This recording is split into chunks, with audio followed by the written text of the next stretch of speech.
when you get them on Cordelius' turf, Max doesn't have a chance. Colette is normally going to be better into those high HP brawlers. That's why they brought it in. It was for the Frank on the other side. But if Chaos is doing his job, especially as well as he was, there was no shot Totem were going to drop that set. Frank is a brawler that demands a counter in order for you to actually be successful into it. You can't compete toe-to-toe with the guy. You have to have something strong into it. And Cordelius has this ability of completely removing a brawler from the field. Once that counter is gone, Frank gets to go on an absolute tear. But Chaos is still getting good moments outside from simply negating the effects of the Frank counter. He's still picking up kills. 12 kills in that last set.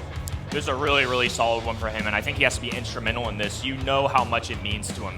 He's had a fantastic career, a great showing at lands. I mean, you read it off earlier. I mean, nearly 20 lands, and maybe he's got that by now. It's hard to keep track because the guy's just so darn good. He's been at World Finals for years. He's never made the big leap, and on the other side has been a team that's ended him before. We turn our heads now to Last Stop and Jim Grab as a game mode. This one's an interesting one compared to some other ones out there, though. It's a wide open mid, a skinny narrow left, a skinny narrow right-hand lane, so you get some tanks sometimes. We get our sharp shooters in the mix, and this weekend, a lot of Tara.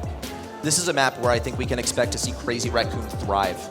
This is the meta. This is the game that they play. They play for control, they play for synergy. You have a mid brawler that has a wide open mid to get some heals, get some support onto teammates. And know that Gus, Byron, they are wide open for Crazy Raccoon to take advantage of over here. And they also have a last pick at their disposal to go for something a little crazy. The final say in this draft, if you will. Clancy's been a big one this weekend as well, top 2 in plays, which makes sense why they ban him. There's the Tara. Again, it's not somebody that I feel like has gotten a lot of flash in the meta as of recently. It got that hypercharge a little bit ago, but it seems like players just always bring this out in the World Final stage. I don't know if it's just an equal level playing field, whatever it is, but the big playmaking ability of Tara is something that stands out to me. When you have that hypercharge, it can make a massive pull to turn the tides and swing an entire game your way. It makes a huge difference. The expectation for Tara is, first of all, you're going to be able to get these shades down. That should be pretty good into Surge if Tara needs to play that right lane. But I think she will most likely be good on this left side where she can sneak up on this little enclave where the gym carrier will want to reside. It's the safest area for any gym carrier to stay in. So Reply Totem now need to start thinking about which mid brawler they're going to go for. A little unorthodox from Crazy Raccoon to not go ahead and pick up a gym carrier of their own. They're going to be saving that for the last pick. Penny, pretty solid out here as well. Has some self-defense capabilities in form of that salty barrel. And will also be able to get that turret up and running. She recently got a buff as well to her range, which will allow her to play a mid if she needs to. Penny's regular shot is a direct answer into Tara's spawners and also Lola's ego. And I think you get a little 2-for-1 here. You get control of the map like you alluded to with old Lobber, the super that she has, and this is going to be their mid selection right here. It is Gus distributing the bubble, looking to give his allies a little extra heals. It makes a big difference, especially with an aggressive brawler like Surge. Imagine a tier 3, a tier 4 totem brawler now sprinting down the enemy end with a super and also a Gus shield. It's a really powerful tool and something that pros have really loved this weekend. In fact, he's the #1 picked brawler walking into today. The issue for me is he's only won 1/3 of his sets. That is a big concern. Byron, now the selection across the way for Crazy Raccoon. This is their style of play, the synergistic mids.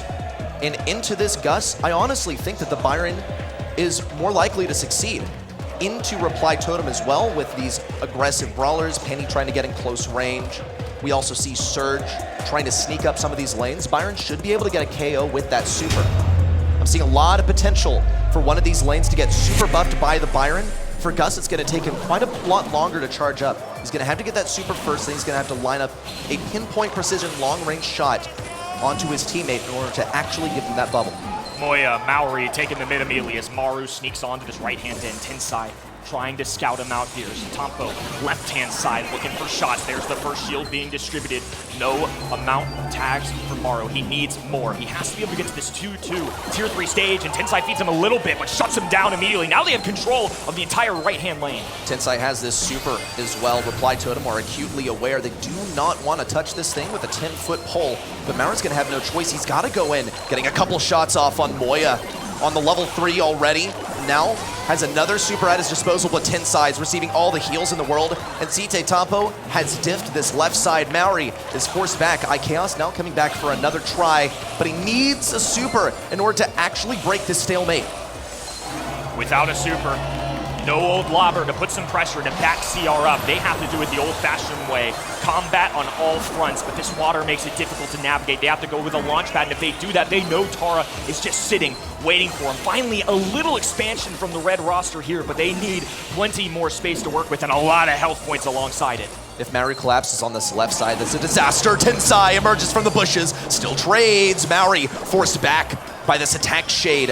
And we'll see the lane switch to Maori closing around the right side. That's 2 taps for Moya, a kill. But iChaos now returns to take his place on the right side. Note that Tensai is equipped with his hypercharge. He's going to go for the super, or at least to block things off so that Moya can get gem number 10 and run it back for Crazy Raccoon.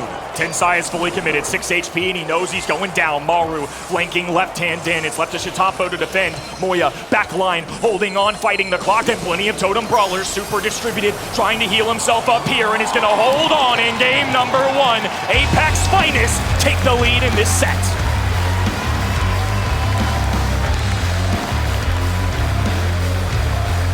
Comfort brawlers out here for Crazy Raccoon. These are the brawlers that they seriously succeed on, and they've been permitted to play it this way. This is the Apex style. This is not what they had to face in set number 1. Reply Totem managed to get something pretty tanky.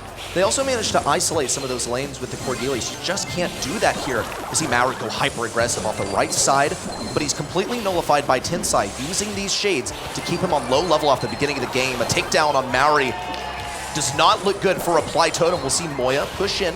Thankfully, these gems have been deposited on Reply Totem's side, where they are quite secure. But note also on the left side, Totem is replicating his success of the last game, and Reply Totem, without any other options, are going to place Maru over here on the left. They win the retake in game number 1.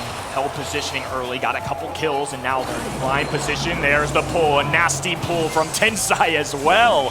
Mari all the way on the back heels, and Maru still on this tier 1. He had to pop a gadget just to get a little bit of speed. Well, he's going to get some help here. Old Lobber is out to play on the left side. Totem lanes up a laser. Maori falls. Oh, it's not looking good. Totem just needs one more gem to start this countdown off for Crazy Raccoon. Moya's got all the heals in the world, and he's landing these shots on iChaos as well, keeping Reply Totem back. Just 10 seconds left for a countdown interruption. Tara trying to keep things back on the top side. Not a single threat now, approaching Crazy Raccoon's spawn. And they've done it, they've taken things back. Set number 2 secured. Crazy Raccoon feeling themselves a little bit here too. In the past, not the most animated franchise. These players keep it calm, cool, and collected, but something's different with these guys this year. I think they've truly been challenged. They've had some insanely close calls every single match they've played. In the opening group stage, Zeta Division, LG, pushed them all the way. Yesterday, surprise Dark Horse #1 seed, Elevate from North America, took them the distance. I think they know that this has not been an easy year. If they're going to win, it is going to be truly because they were the best in the globe. Elevate really pushed them all the way to their limit as well. A double match point is what it had to come to, and that is when the Draco came out to play as well. These guys do not shy away from the brawlers that are incredibly meta right now. But provided the opportunity to stick to what they know, they are going to take it and they are going to dominate. This is a wildly biased stat line over here for Crazy Raccoon, picking up all the kills and the damage in the lobby.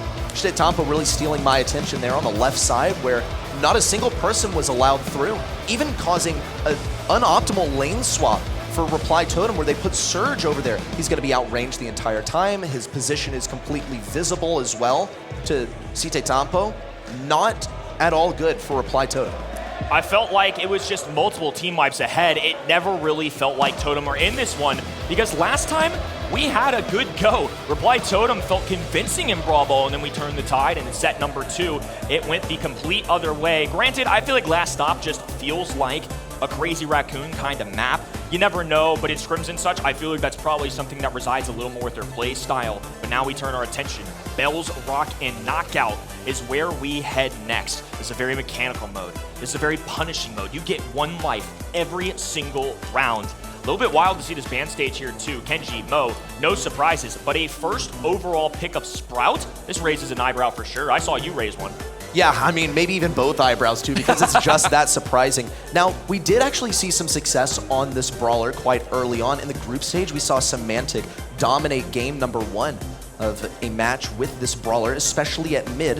I think it also secures them a Rico if they really, really want it. RT is a safe selection. But I'm looking at this mid Sprout play. There is potential for it here. We also see that Gene ban that keeps this one extra safe for Reply Totem. There's still ways to deal with it though. You can go a higher DPS thrower like Larry and Laurie if you want to, and Crazy Raccoon do have the potential to go for that. They have this last pick if they want to safely get that. I think it makes a lot more sense why we see the bans that we got. Totem clearly wanted the Sprout first overall, assuming it wasn't banned. Maybe they go another thrower. But Brock for wall break, Gene for the pull, Ray for the teleport plus pull. All of those can handle Sprout or name your favorite thrower really well. So I think that was very calculated from them. A lot of the times when you're seeing these players practice, it's not the picks that matter the most, it's the bans that you really have to keep an eye out for. That's what these guys practice religiously. 2 brawlers on the other end, Gus, RT, both top 10 picks. RT's had about a 56% success rate this weekend, and I think he's one of the better brawlers for this game mode. I will argue, though, that you can have a lot of good pieces and not make a good puzzle. What I see here for Crazy Raccoon, it's not really leaning in any direction, and this is also sort of their style. They go for flex picks. They go for things that are going to keep the draft pretty flexible, not lock them into a certain play style early on. And Reply Totem now, with this Bell selection, should be able to shut down anything too tanky by landing a mark.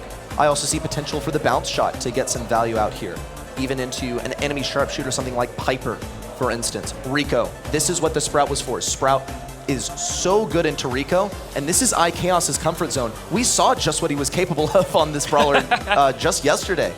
He's comfortable with it. It's been super successful. 73% win rate this weekend so far. Disgusting. At a professional level, that is an unbelievable amount, especially considered he's being played 11 times so far. And part of that win rate, of course, is going to be because iChaos has played him multiple times. But at some point, do you not just ban the guy? Do you not just throw him out? This is a good response into that, though. I like the Barley pick in particular to Bell and Rico. Traditionally, throwers do really well into sharpshooters and Rico since he can't get around those walls so easily. I think Crazy Raccoon's approach here is going to be, hey, let's spam all of the Barley gadgets right off the beginning. We're going to secure mid, and that is how we're going to get control. It's going to have to work. It's going to be real tough into the Sprout. The outrange, not quite an out DPS, and Barley has the better hypercharge, but you got to earn it, and you do not have a range advantage here.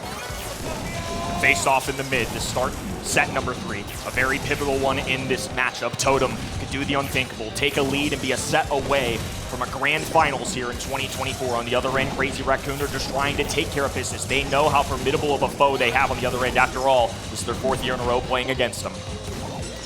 Just slow, controlled lane play. This is what Crazy Raccoon want.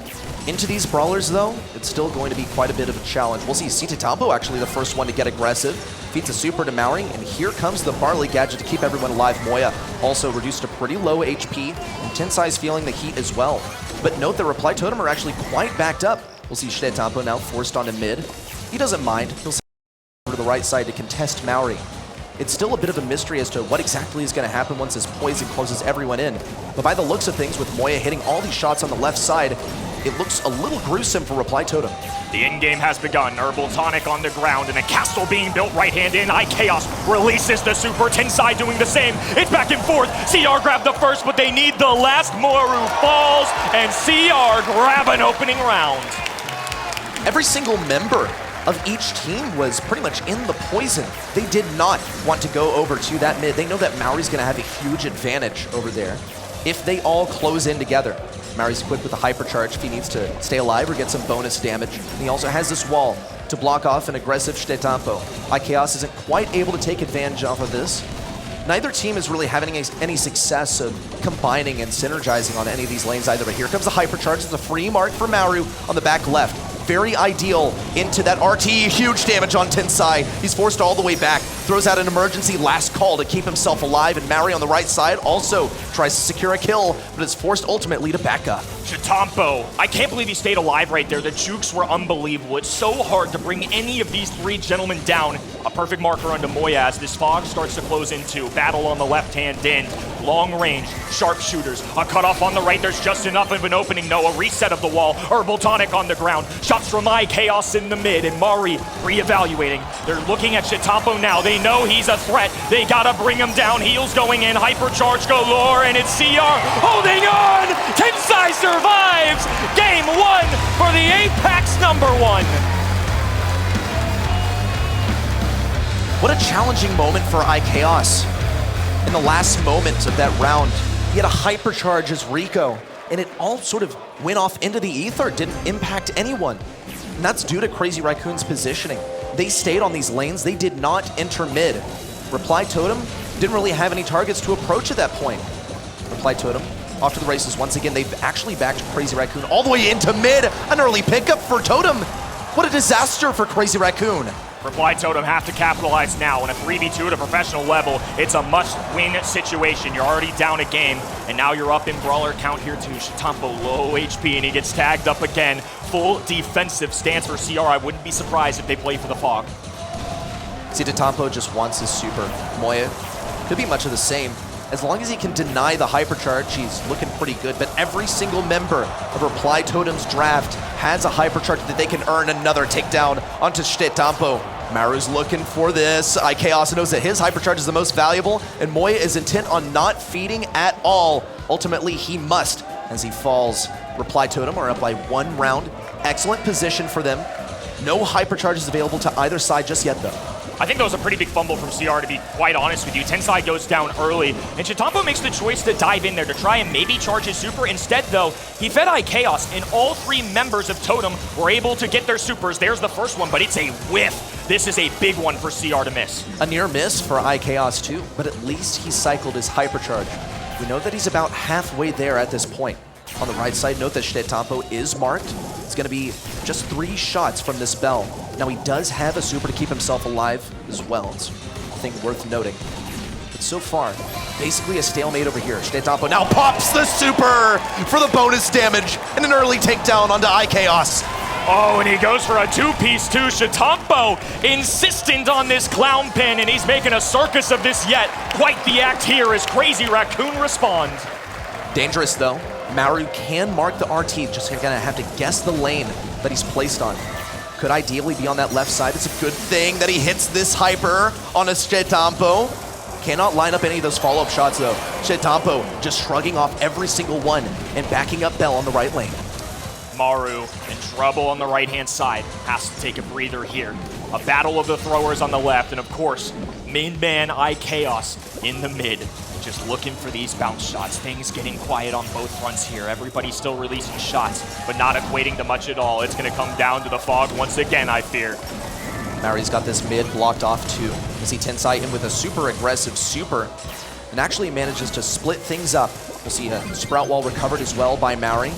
It's Poison bound to start closing in soon. Hypercharge out from Mauri. An aggressive super pops out Moya. He's so vulnerable. He's gonna need to channel all the dodges in the world to survive over here. Tensai keeps him up with a gadget. That's 1, 2, 3 for Crazy Raccoon. They secure set 3. They had no business winning that one. None at all. Pure mechanics. They dictate their own game. Now, this wasn't any crazy draft picks. This wasn't a Draco from yesterday. But goodness gracious, that man should have gone down. Shots being lobbed at him. Rico bounce shot. This is iChaos' most well-known, iconic brawler. And these fellas came to play. This is a full-on battle between 2 of the best. Crazy Raccoon, they just refuse to get hit over here. They play at max range as much as they can. The optimal matchups, sometimes a consideration, a lot of times not. They simply dodge the shots, and they stay in position. We saw a moment ago, Chitampo actually get a super to take advantage of iChaos' positioning. Once he was marked up by RT, that is when he pounced. He knew to pop the super on himself for the bonus damage and secure the kill. Check this out. 5 kills apiece for Tensai and Chitampo. Moya many times actually kept at range on his lane, backed up by Maru on this belt. Outside of one mistake in round number 1 of game 2, these guys dominated. I mean, 5-5-2, it wasn't even close in the kill count. In such a mechanical mode, I would kind of expect CR to be ahead in that one. but we got plenty of game left. I mean, I'm impressed with Totem. That wasn't their best showing, but again, if they can channel that energy that they had in set number 1, and they're certainly going to have to get their fan base up and going again. Here we go, dueling Beetles, Hot Zone, where we head next. All about control over here. But in many cases, you can just run it down, because the goal is not to get kills on the enemy team like we saw in Knockout. It is to simply exist within the radius. So high health brawlers can be an absolute benefit over here. Reply Totem probably going to be leaning more in that direction. Crazy Raccoon, if they can enforce the series of 1v1s, everyone getting their own lane, then they absolutely will. They have this first pick over here. Can be thinking of a mid selection as well. Reply Totem with their last pick are going to be considering something similar. Byron is a first selection out here from Crazy Raccoon that's going to enable an aggressive lane and can also lob the super over walls to deal with something like a thrower or something more short range.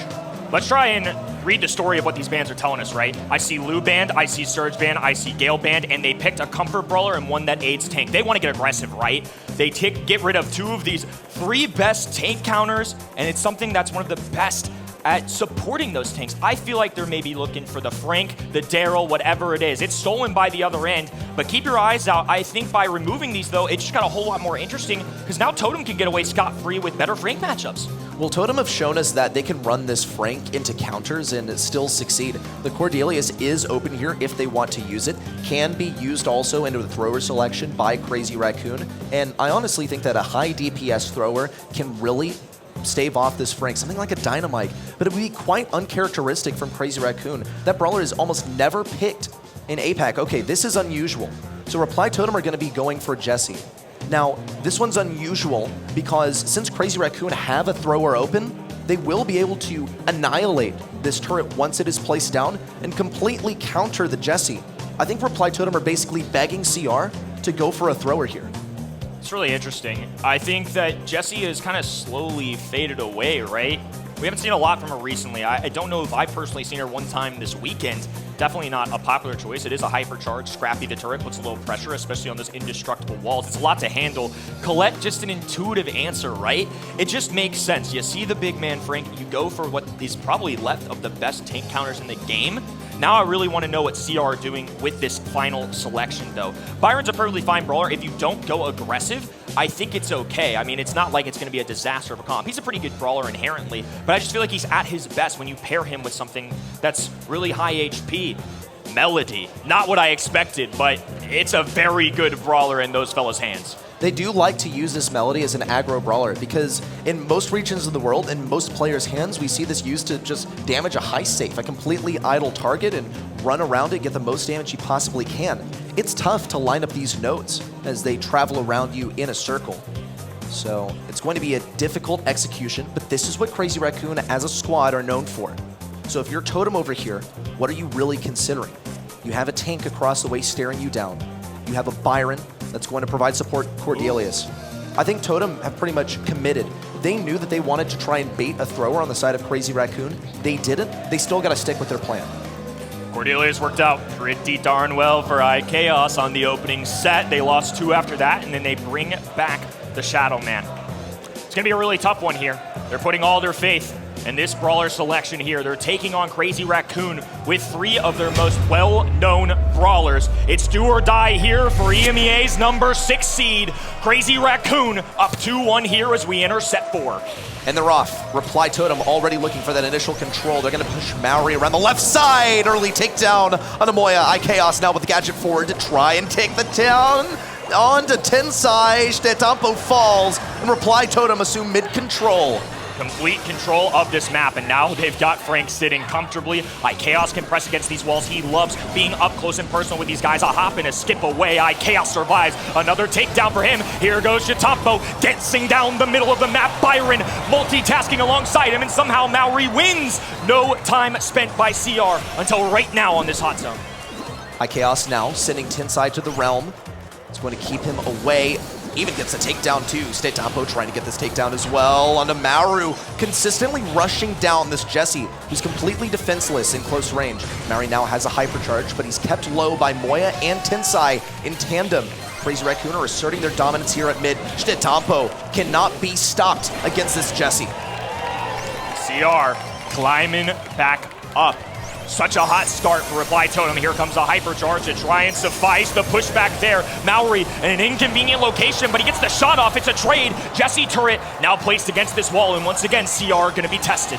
That's a 10K turret. It's going to be a serious issue for Crazy Raccoon. Tensai's going to have to close around the left side if he wants to make it work. Has a hypercharge at his disposal. Ideally hits Maori while using it. Hypercharge for iChaos. Take down Reply Totem. Look invincible over here. Crazy Raccoon can't possibly stop them.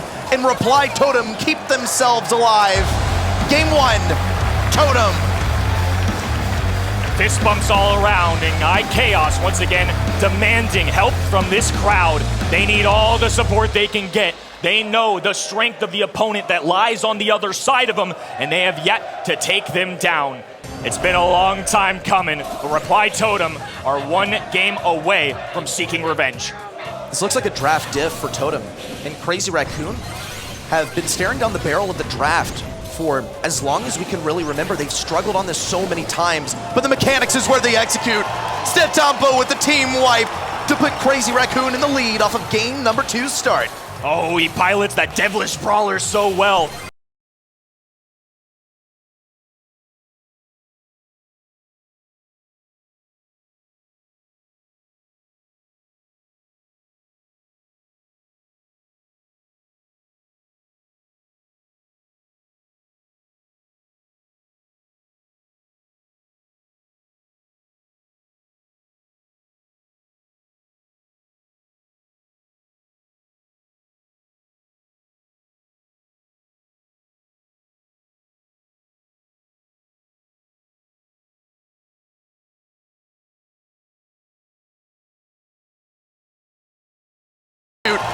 Totem with the team wipe to put Crazy Raccoon in the lead off of game number 2's start. Oh, he pilots that devilish brawler so well. Why don't we just take one of the shots, a connection there from Moya. They're slowly climbing away. Totem finally retake though. iChaos in positioning on this right-hand side. A big-time Scrappy, still staying alive. Desperation trying to heal that thing up, but it's not enough. Crazy Raccoon with one good push could take this second game. Totem in, taken down by Maru. He's still alive. Tensai taken down in transit. Reply Totem trying to take this back. If they can get a super down for Maru.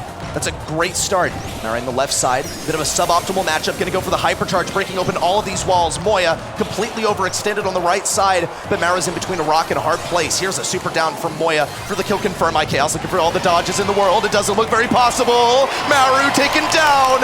Reply Totem have no options left. And Crazy Raccoon still dashing around on the point. It's 3% separating them from victory. Moya sticks around and sends them to match point. It's time to take a deep breath if you're Reply Totem. You're staring at a beast on the other end, one that you haven't conquered for 3 years now. Will they let the demons of their past get the best of them here? Reply Totem now on their last life. Mary going for the lane switch. Last time he went left, now he's going right. Easy swap for Crazy Raccoon as they send Tensai over to the right side. Early pickup on iChaos spells doom for the first push from Reply Totem. Mary once again getting targeted by Totem. Excellent counterplay from Moya and Tensai to eliminate the Frank on the left. A slow on a Moya. He's a dead man now as Maru stays alive, and iChaos now has the super to keep Tensai away. That was a great super too. Tensai removed from the equation, and iChaos survives. Now they're going to take about 10% on this. Maori chasing down Moya, knows this is no good once Tensai returns. That is a matchup he is trying to stray away from. Totem once again looking for Maru. An easy kill. Instead goes for Maori. Now Maru's defenseless.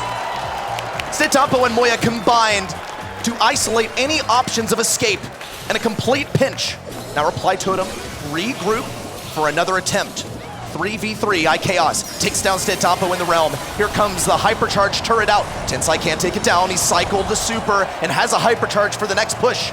But now Reply Totem are surging ahead in percentage. They gotta hold the line though.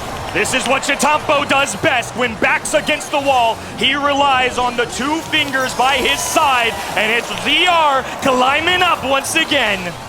Stetampo looking for the kill on iChaos. Mary now returns to the battle. Big damage on Stetampo and all the wall break in the world. Moya gets a takedown. Reply Totem are counting up to 100 and a Tensai with a hypercharge. iChaos still trying to stay alive on the point.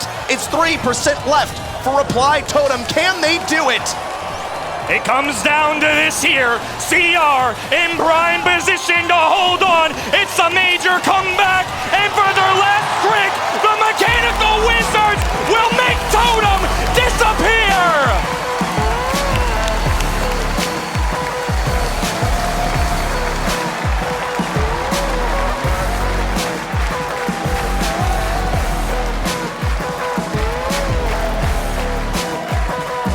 Reply Totem, Maori and Maru, staring down Stetampo for the 4th year in a row. They thought they could forge their own path. The Italian duo thought that all roads led to Rome, but they forgot one thing, that their path will always lead to Crazy Raccoon, who now ascend